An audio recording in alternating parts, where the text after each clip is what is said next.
ഓം സദാശിവസമാരംഭാം ശങ്കരാചാര്യമധ്യമാം അസ്മദാചാര്യപര്യന്താം വന്ദേ ഗുരുപരമ്പരാം. എല്ലാവർക്കും വിനീതമായ നമസ്കാരം. സംസ്കൃത പഠനത്തിൻ്റെ ഭാഗമായിട്ട് ശ്രീരാമോദന്തത്തിൻ്റെ 58, 59, 60, 61, 62 ഇത്രയും പദ്യങ്ങൾ ഇന്ന് പഠിക്കാം. ശ്രീരാമനും ലക്ഷ്മണനും സീതയും കൂടി ചിത്രകൂടാചലത്തിലെ താമസിക്കുന്ന സമയത്ത് ഭരതൻ, ശത്രുഘ്നനും വസിഷ്ഠൻ തുടങ്ങിയ അനേകം പൗരജനങ്ങളും കൊട്ടാരത്തിലെ എല്ലാവരും കൂടി അവിടെ എത്തി ശ്രീരാമചന്ദ്രനോട് തിരിച്ച് കൊട്ടാരത്തിൽ വന്ന് രാജ്യഭരണം ഏറ്റെടുക്കണം എന്ന് അഭ്യർത്ഥിക്കുന്നു. ശ്രീരാമൻ പറയുന്ന അങ്ങനെയല്ല, പിതാവിൻ്റെ സത്യം പരിപാലിക്കാൻ ഭരതൻ തന്നെ രാജ്യഭരണം നടത്തണമെന്ന് പറയുന്നു. അപ്പോൾ ഭരതന് ശ്രീരാമചന്ദ്രൻ്റെ പാദുകങ്ങൾ, മിതിയടികൾ, കാലിലെ മിതിയടികൾ രണ്ടും ശിരസിൽ വാങ്ങി ശിരസിൽ വെച്ചുകൊണ്ട് പോവുകയാണ്.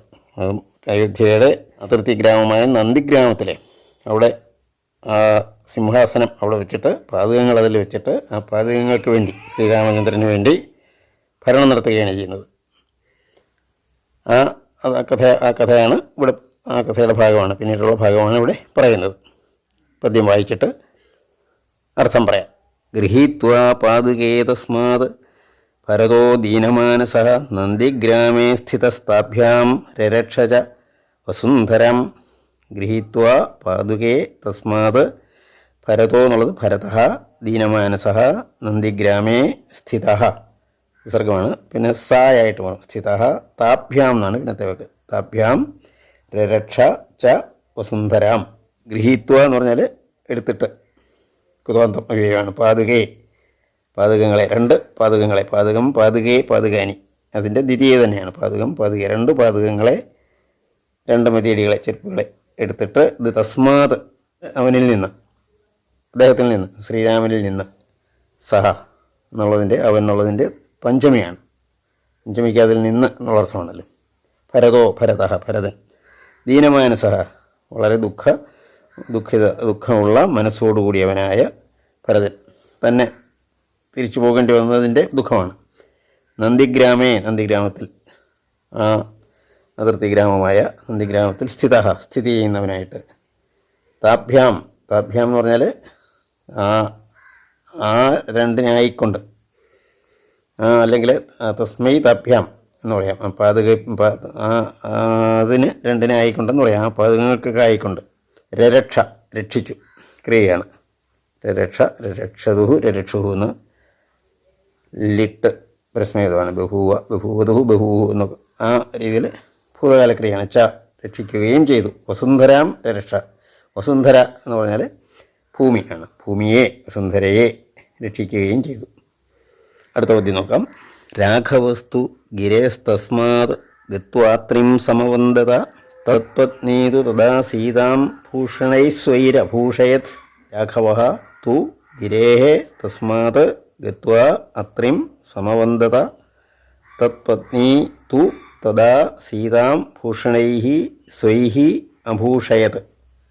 ഭൂഷണൈഃ എന്നുള്ള വിസർഗം സായായിട്ട് വന്നതുകൊണ്ട് രണ്ട് സ, സ്വൈഹി എന്നുള്ളിടത്ത് രണ്ട് സ, സ്വൈഹി, അത് ആ വിസർഗം രായായി.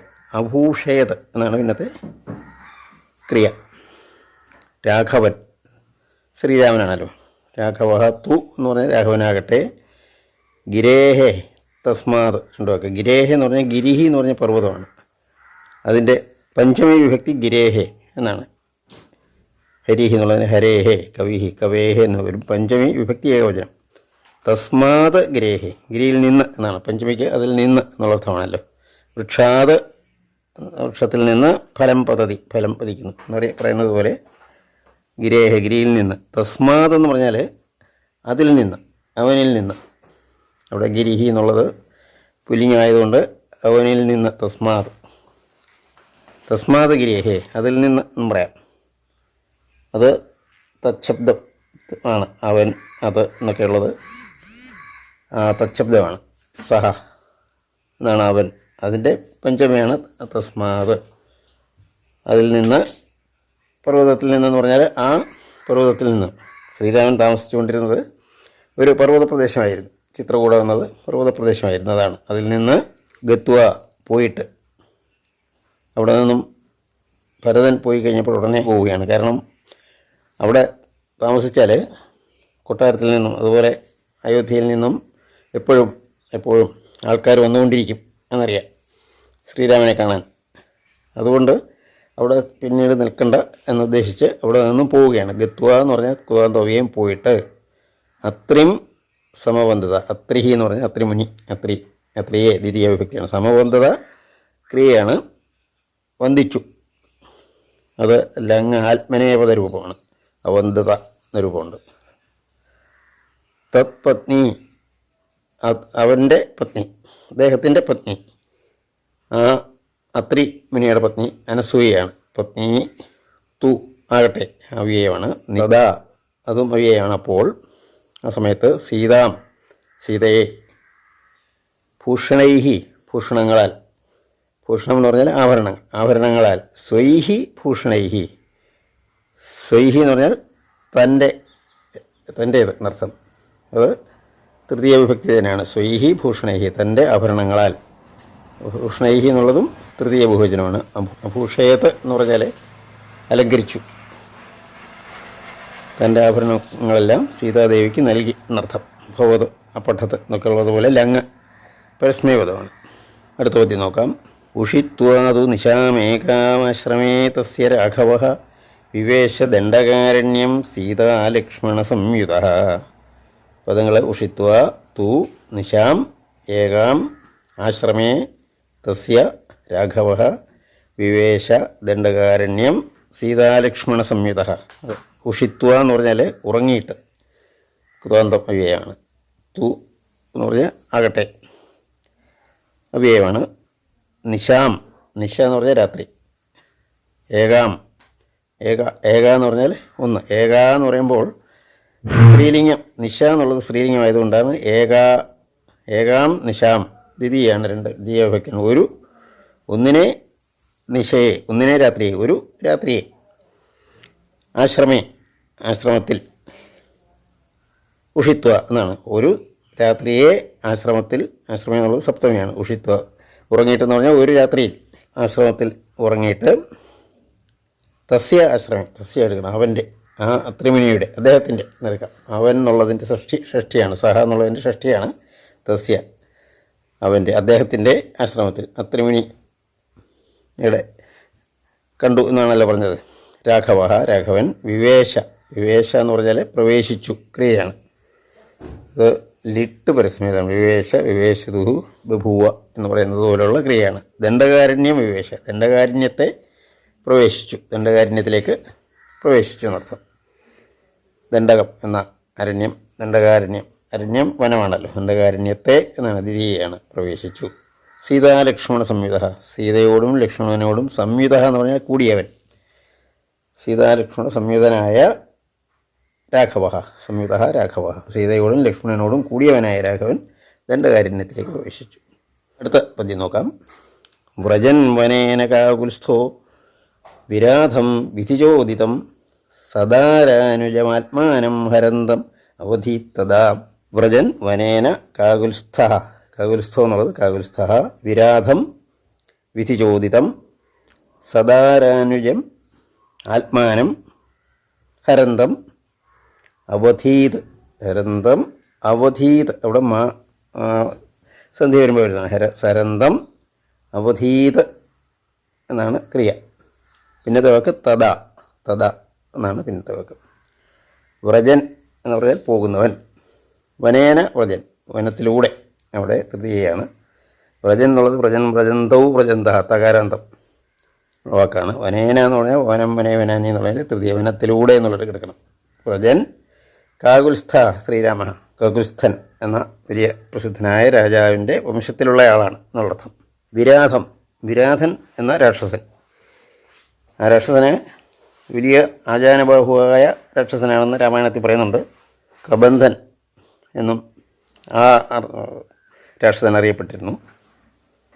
ആ കബന്ധൻ്റെ തല ആ കഴുത്തിൽ ചേർന്നിരുന്ന ഒരാളാണ്. അങ്ങനെയാണ്, തല കാണാനില്ലായിരുന്നു എന്നുള്ളതാണ് കബന്ധൻ്റെ ആ കഴുത്തിലോട്ട്, ശരീരത്തിലോട്ട്, ഉടലോടിനോട് ചേർന്നിരുന്ന കബന്ധൻ. പക്ഷേ ആ കബന്ധൻ്റെ കൈകൾ വളരെ നീളമുള്ളതാണ്. ഇവരെ 3 പേരെയും കൂടെ പിടിച്ച് ഭക്ഷിക്കാൻ തുടങ്ങുകയാണ്. അപ്പോഴാണ് ആ കബന്ധൻ്റെ കൈകൾ, ഒരു കൈ ലക്ഷ്മണനും ഒരു കൈ ശ്രീരാമനും വെട്ടിക്കളഞ്ഞു. വീണ്ടും കബന്ധൻ ഇവരെ വിഴുങ്ങാൻ വരുന്നു എന്നാണ്. അപ്പോൾ ശരീരം ഛേദിച്ചു. പക്ഷേ ഈ കബന്ധനെ ഒരു ഗന്ധർവൻ ശാപം മൂലം രാക്ഷസനായതാണ്. ദുർവാസാവ് മഹർഷിയുടെ ശാപം മൂലമെന്ന് രാമായണത്തിൽ പറയുന്നുണ്ട്. അപ്പോൾ രാമൻ്റെ അസ്ത്രമേറ്റ് കഴിഞ്ഞപ്പോൾ കബന്ധനെ മോക്ഷം ലഭിച്ചു. അന്ന് ശാപം കിട്ടിയപ്പോൾ ദുർവാസാവ് മഹർഷി തന്നെ പറഞ്ഞിരുന്നു, ശ്രീരാമദേവൻ്റെ ശസ്ത്രമേൽക്കുമ്പോൾ ശാപമോക്ഷം കിട്ടും, അന്ന് തിരിച്ച് ദേവലോകത്ത് പൊയ്ക്കൊള്ളുക എന്ന് പറഞ്ഞിരുന്നു. അങ്ങനെ ശ്രീരാമനെ സ്തുതിച്ചിട്ട് ഗന്ധർവലോകത്തേക്ക് പോയി എന്നാണ് കഥ. വിധിചോദിതം വിരാധം എന്നാണ്. വിധിചോദിതൻ എന്ന് പറഞ്ഞാൽ വിധിയാൽ പ്രേരിപ്പിക്കപ്പെട്ടവൻ. അത് ഈ ശാപത്തിൻ്റെ ഒരു കഥയുടെ സൂചനയാണ്. വിധിയാൽ ആ രീതിയിൽ ആക്കപ്പെട്ടവനായ വിരാധനെ. ചോദിതൻ എന്ന് പറഞ്ഞാൽ പ്രേരിതൻ. ഈ രാക്ഷസനായി ഈ ശ്രീരാമനെയും ഒക്കെ ഭക്ഷിക്കാൻ പ്രേരിതനായി വിധിയാൽ. അങ്ങനെ ശാപം മൂലം അങ്ങനെ വന്നു ചേർന്നവനായ ആ വിരാധനെ. എന്നിട്ട് ആ വിരാധൻ എന്ത് ചെയ്തു? സദാരാനുജം ആത്മാനം. ആത്മാനം എന്ന് പറഞ്ഞാൽ തന്നെ, ദ്വിതീയ വിഭക്തിയാണ്. തന്നെ സദാരാനുജം, ദാരത്തോടും അനുജനോടും കൂടിയ തന്നെ. ദാരാഹ എന്നാണ് സംസ്കൃതത്തിലെ വാക്ക്. അത് പുല്ലിംഗ ശബ്ദവുമാണ് ബഹുവചനവുമാണ്. പക്ഷേ അർത്ഥം പത്നി എന്ന് മാത്രമാണ് അർത്ഥം. അങ്ങനെ ഒരു പ്രത്യേക വാക്ക് ഓർത്തിരിക്കാവുന്നതാണ്. പുല്ലിംഗ ശബ്ദമാണ്, ബഹുവചനമാണ്. പക്ഷേ ഒരു പത്നി, ദാരാഹ എന്നാണ്. ദാരങ്ങളോടും, ദാരങ്ങൾ എന്ന് പറഞ്ഞാൽ ഒരാളിൻ്റെ കാര്യം തന്നെയാണ്. ദാരങ്ങളോടും അനുജനോടും കൂടി ആത്മാനം, കൂടിയവനായ തന്നെ. എല്ലാവരെയും ഒന്നിച്ചെന്നർത്ഥം. ആത്മാനം തന്നെ. ഹരന്തം, ഹരിക്കുക എന്ന് പറഞ്ഞാൽ ആ കൈക്ക് ഇടയ്ക്ക് വെച്ച് ഇല്ലാതാക്കുന്നവൻ എന്നുള്ളർത്ഥമാണ്. ഹരതി എന്നുള്ള ക്രിയയ്ക്ക് പല അർത്ഥങ്ങൾ വരും. അപഹരിക്കുക, ആഹരിക്കുക, ഭക്ഷണം കഴിക്കുന്നതിനും ഹര എന്നുള്ള ധാതുവാണ്. പരിഹരിക്കുക, അങ്ങനെ പല അർത്ഥമുണ്ടല്ലോ. ഇവിടെ ഹരന്തം എന്ന് പറഞ്ഞാൽ ഇല്ലാതാക്കുന്നവൻ, ഭക്ഷിക്കാൻ തുടങ്ങുകയാണ്. അങ്ങനെയുള്ള ആ വിരാധനെ അവധീത് ക്രിയയാണ്. അവധീത് എന്ന് പറഞ്ഞാൽ വധിച്ചു എന്ന് തന്നെയാണ്. തഥാ അപ്പോൾ അവ്യയമാണ്. അടുത്ത ചോദ്യം നോക്കാം. ശരഭംഗാശ്രമം പ്രാപ്യ സ്വർഗതിം തസ്യ വീക്ഷ്യസഃ പ്രതിജജ്ഞേ രാക്ഷസാനാം വധം മുനിഭിരർത്ഥിതഃ. ശരഭംഗാശ്രമം പ്രാപ്യ സ്വർഗതിം തസ്യ വീക്ഷ്യ സഹ പ്രതിജജ്ഞേ രാക്ഷസാനാം വധം മുനിഭിः അർത്ഥിതഃ എന്നാണ്. ശരഭംഗാശ്രമത്തെ പ്രാപിച്ചിട്ട്, ആശ്രമത്തെ ദ്വിതീയ വിഭക്തിയാണ്. ആശ്രമത്തിൽ എത്തിയിട്ടെന്നർത്ഥം. ആശ്രമത്തെ പ്രാപിച്ചിട്ട്, പ്രാപ്യ ലബന്ധം ഇവയാണ്. പ്രാപിച്ചിട്ട് സ്വർഗതിം, സ്വർഗതി എന്ന് പറഞ്ഞാൽ സ്വർഗത്തിലേക്കുള്ള ഗതി എന്ന് പറഞ്ഞാൽ മോക്ഷം. സ്വർഗതിയെ ദ്വിതീയാണ്. തസ്യ എന്ന് പറഞ്ഞാൽ അദ്ദേഹത്തിൻ്റെ, അവൻ്റെ, ആ ശരഭംഗ മുനിയുടെ തസ്യ സ്വർഗതി, ആ മോക്ഷത്തെ, മുക്തിയെ, മുക്തി, ശരീരമോചനം, അതിനെ വീക്ഷ്യ കണ്ടിട്ട് സഹ എന്ന് പറഞ്ഞാൽ അദ്ദേഹം, അവൻ, ഈ ശ്രീരാമൻ. അത് ശരഭംഗ ആശ്രമത്തിൽ ചെന്നപ്പോൾ ശരഭംഗം പറഞ്ഞു, ഞാൻ അങ്ങനെ വളരെ കാലമായിട്ട് പ്രതീക്ഷിച്ചിരിക്കുകയാണ്. അങ്ങ് നാരായണൻ തന്നെയാണ്, ഭൂമിയിൽ അവതരിച്ചിട്ടുണ്ട് എന്ന് ഞാൻ അറിഞ്ഞു. അങ്ങനെ കണ്ടിട്ട് ഞാൻ മുക്തി നേടാനിരിക്കുകയാണ് എന്ന് പറഞ്ഞു. അപ്പോൾ സൽക്കാരം ചെയ്തു.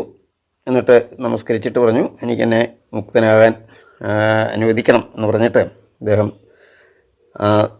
ധ്യാനത്തിലിരുന്നിട്ട് ദേഹത്യാഗം ചെയ്യുകയാണ്. ഭഗവാന്റെ മുന്നിൽ വെച്ച് തന്നെ ദേഹത്യാഗം ചെയ്യണം, അതിനെ അനുവദിക്കണം എന്ന് പറഞ്ഞതുകൊണ്ട് അനുവദിച്ചിട്ട് അങ്ങനെ ദേഹത്യാഗത്തെ കണ്ടിട്ട് വീക്ഷ്യ പ്രതിജ്ഞ ചെയ്തു. അത് ചക്രേ ചക്രേ എന്ന് പറയുന്ന പോലെ ദില്ലിട്ട് ആത്മനേവതരവുമാണ്. പ്രതിജ്ഞേ എന്ന് വരും. പ്രതിജ്ഞ ചെയ്തു എന്നർത്ഥമാണ്. എന്തിനെ പ്രതിജ്ഞ ചെയ്തു എന്നാൽ രാക്ഷസാനാം വധം പ്രതിജ്ഞരെ. രാക്ഷസന്മാരുടെ ഷഷ്ഠി ബഹുവചനമാണ് രാക്ഷസ എന്നുള്ളത്. രാക്ഷസന്മാരുടെ വധം, അവരുടെ വധത്തെ പ്രതിജ്ഞ ചെയ്തു. വധത്തെ ദ്വിതീയാണ്. മുനിഭിഹി അർത്ഥിത എന്നാണ് വാക്കുകൾ. മുനിഭിഹി എന്ന് പറഞ്ഞാൽ മുനിമാരാൽ. മുനിഹി എന്നുള്ളതിൻ്റെ തൃതീയ ബഹുവചനമാണ്. മുനിമാരാൽ, കവിഭിഹി, ഹരിഭിഹി എന്നൊക്കെ വരും.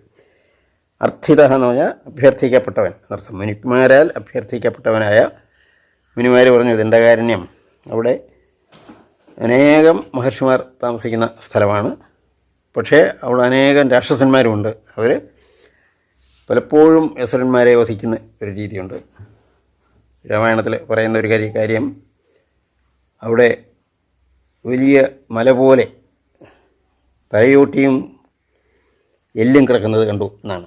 ഇതെന്താണെന്ന് ശ്രീരാമൻ ചോദിക്കുമ്പോഴാണ് മഹർഷിമാർ പറയുന്നത് ഈ ദണ്ഡകാരണ്യം അവിടെ വളരെ കൂടുതൽ മഹർഷിമാർ ഉണ്ട്, അതുപോലെ തന്നെ രാക്ഷസന്മാരും ഉണ്ട്. അവർ സൗകര്യം കിട്ടുമ്പോഴൊക്കെ വന്ന് മഹർഷിമാരെ വധിച്ചിട്ട് അവരുടെ തലയോട്ടിയും എല്ലും ഒക്കെയാണ് കിടക്കുന്നതെന്ന് ഇങ്ങനെ പറയുന്നുണ്ട്. അപ്പോൾ ശ്രീരാമൻ പറഞ്ഞു, വേണ്ട, ഇനിയിപ്പം അത് വേണ്ട, ഞാൻ ഇവിടെ തങ്ങിയിട്ട് അവരെല്ലാം വധിക്കുന്നതാണെന്ന് പറഞ്ഞ് ആ ശ്രീരാമൻ്റെയും ലക്ഷ്മണൻ്റെയും ആ ശസ്ത്രത്തിലെ ആ അസുരന്മാർ, ആ രാക്ഷസന്മാരെല്ലാവരും നിഗ്രഹിക്കപ്പെട്ടു എന്നാണ് രാമായണത്തിൽ പറയുന്നത്.